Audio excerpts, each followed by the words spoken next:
Tonight's headlines: Marcos invites private sector to nation building. Philippines and Russia discussing chopper deal termination. Alleged middleman in Percy Lapid slay dies. Department of Budget and Management allots 3.52 billion pesos for land tenure security program. Signal number 1 up over Batanes. PCCI sets 10 resolution wish list for President Bongbong Marcos. And stocks slip on risk of sentiments. Good evening. Today is Thursday, October 20, 2022. I am Elmer Navarro Manuel and this is Tribune News on Q. Here are the stories for this evening. President Ferdinand Marcos Jr. encouraged the private sector to take part in building the nation, saying that a total of 74 public-private partnership projects worth 2.25 trillion pesos are underway.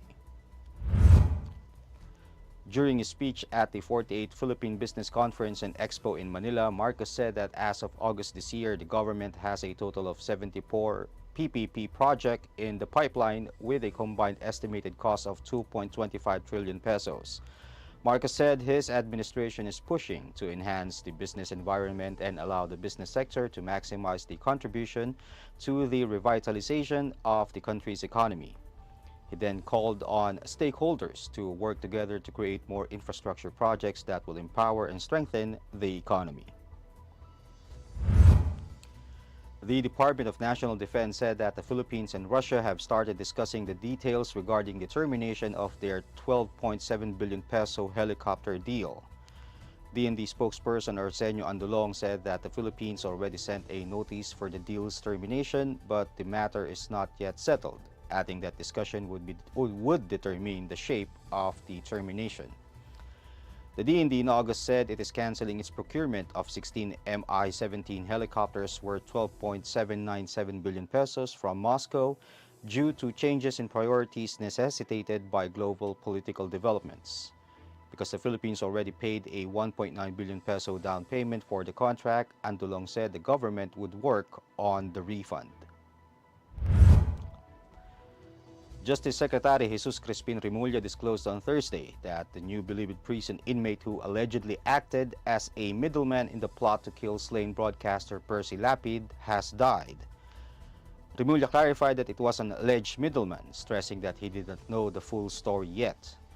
Lapid's brother Roy Mabasa, on the other hand, expressed dismay over the reported death of the alleged middleman and said that someone must be held accountable, and added that the development would be a stumbling block in the progress of the case. Percy Lapid, whose real name was Percival Mabasa, was shot dead by two men while he was on his way home in Las Piñas City on October 3. Tribune News on Q will be back after these reminders.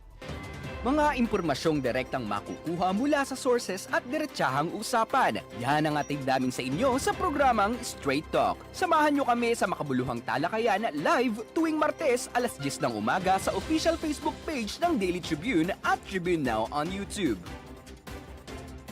Be updated sa news and happenings katribu. Hatid ng Daily Tribune sa inyo ang mga balitang napapanahon sa loob at labas ng bansa. Kami na ang bahala sa paghahatid sa inyo ng mga latest and reliable news. We got you covered sa programang Tribune News on Q. Mapapanood mula umaga hanggang gabi, Lunes hanggang Biyernes sa Daily Tribune Facebook page at Tribune Now on YouTube.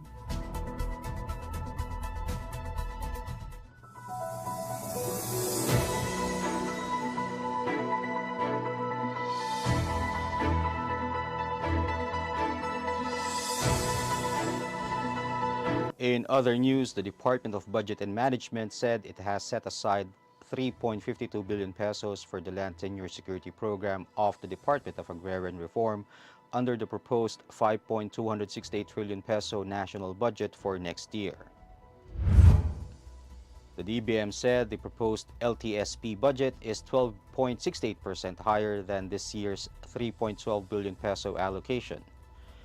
It said that the DAR would utilize the amount to acquire and register 27,942 hectares of land and to distribute 27,000 1,102 hectares of private agricultural and government-owned lands in favor of Filipino farmers.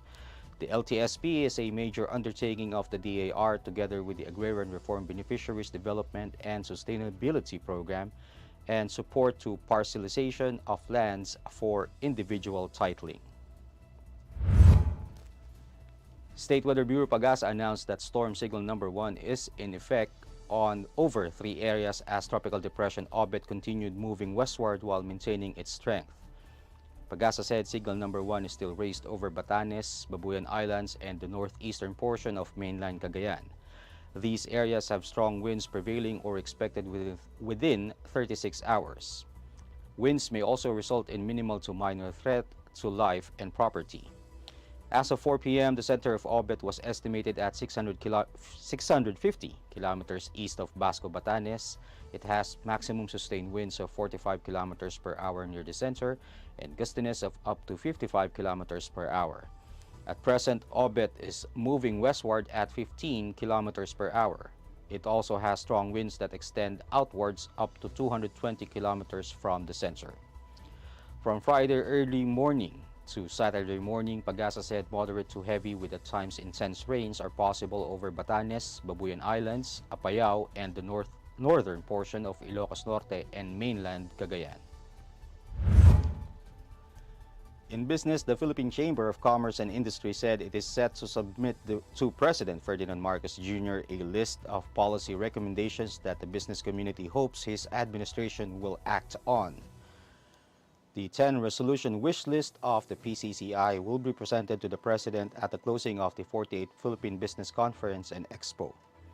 The PCCI is urging the national government to achieve food security by amending the Agrarian Reform Law to increase land retention limit from 5 to 24 hectares, implement a debt condonation program for unpaid amortizations of Agrarian Reform beneficiaries, and convert certificates of land ownership awards into simple titles. It also urged the government to work together with the private sector to re-energize the economy by supporting new investments to generate employment, provide assistance to pandemic-surviving micro, small, and medium enterprises, amend all restrictive and punitive labor laws, and enact laws that will increase productivity.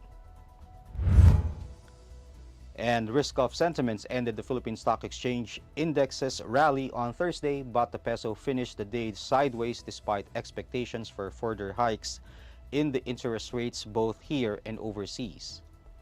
The local bourse's main index shed 1.50% or 92.32 points to 6,055.99 at the closing bell. The broader all shares followed with a drop of 1.32% or 43.01 points to 3,223.61. It was trailed by holding firms 2.57%, mining and oil 0.87%, property at 0.68%, and services at 0.67%. Volume continued to remain thin at 597.62 million shares, amounting to 8.23 billion pesos. Decliners led advancers at 107 to 58, while 51 shares were unchanged. Meanwhile, the local currency finished the day at 58.94 from the previous day's 58.945. It opened the day at 58.92 and traded between 59.00 and 58.92. That wraps up the stories tonight, and catch us again tomorrow at 9:30 p.m. only here at Daily Tribune's Facebook page. Again, this is Elmer Navarro Manuel and you're watching Tribune News on Q. Stay safe, stay healthy, and stay at home. Good night, and God bless us all.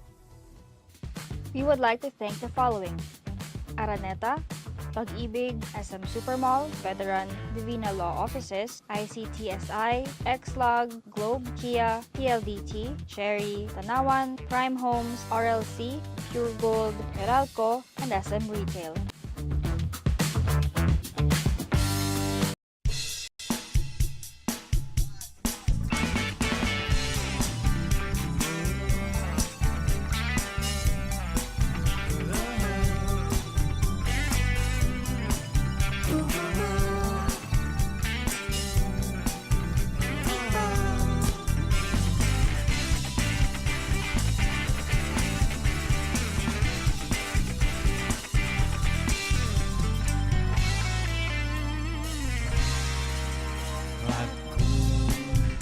walang nagmamahal sa'yo.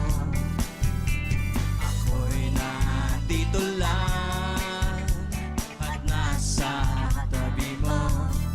Sa isang iglap ay nagulat ng maganapang hindi dapat. At sa aking pagkurap, oh kaibigan, huwag kang lumapit. Ako ay naging mo.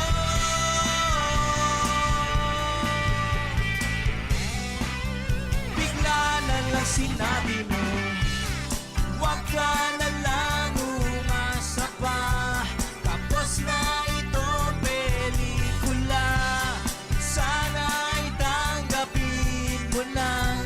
Ako ay wala naman, kunwari lang naman palang may tayong dalawa.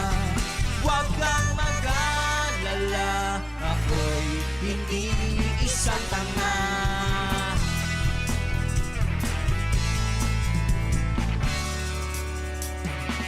Kunwari, ito'y wala lang. Kunwari, di na hinayang. Kunwari, ito'y wala lang. Kunwari, di na hinayang. Ngunit, nakatanong kung bakit di mawagli kahit na sandali. Naniwala sa sinabi mo, huwag ka na lang umasa pa. Tapos na ito pelikula, sana'y tanggapin mo na.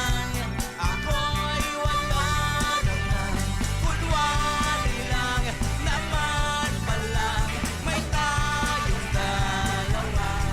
Huwag kang mag-alala, ako'y hindi isang tanga.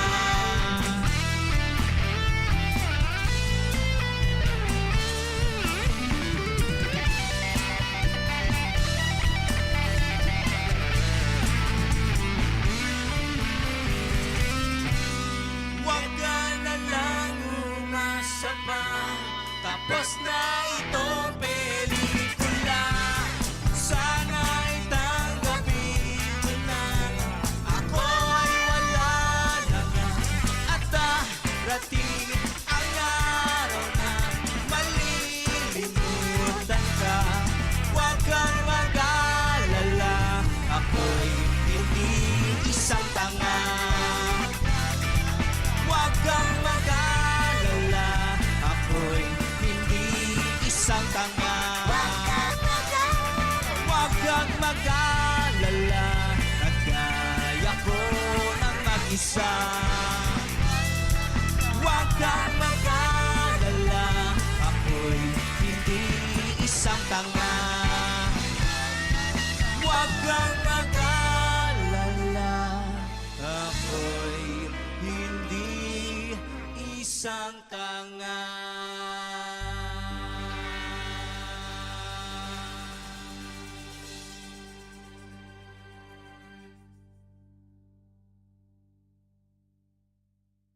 Catch the latest news on our website, tribune.net.ph.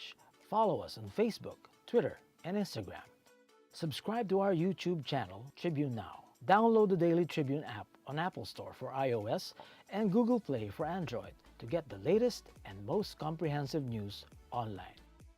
Daily Tribune invites you to join its Viber community, Katribu, to get updates on the hottest news on politics, business, sports, lifestyle, and entertainment. Emoticons of the Tribune mascot Tercito are available on our community Viber.